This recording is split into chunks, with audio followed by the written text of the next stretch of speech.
l'habitatge és un dels 3 problemes que la ciutadania d'Igualada, també segons les enquestes, marquen, i la ciutadania d'Igualada dona una nota de suspens d'un 3,8 a les polítiques d'habitatge que fa el govern. Tots són dades del mateix estudi d'Iberòmetre. Per tant, l'habitatge és un problema per moltíssima gent, per joves, per famílies, per gent gran, que necessiten tenir el dret a l'habitatge garantit per poder desenvolupar un projecte vital. I a la ciutat d'Igualada aquest problema no està garantit. Ens atrevim a dir que tota la política d'habitatge que s'ha fet a la ciutat és a proposta nostra, a proposta del grup socialista, ja començant el mandat 2015-2019, quan el grup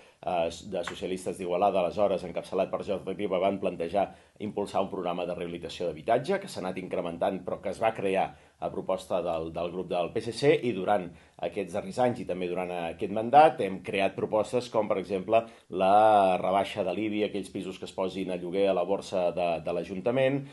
també la construcció d'habitatge públic municipal per primera vegada en 14 anys, la promoció del carrer de Sant Carles amb 12 pisos que ja han estat adjudicats, per cert, fa 2 setmanes.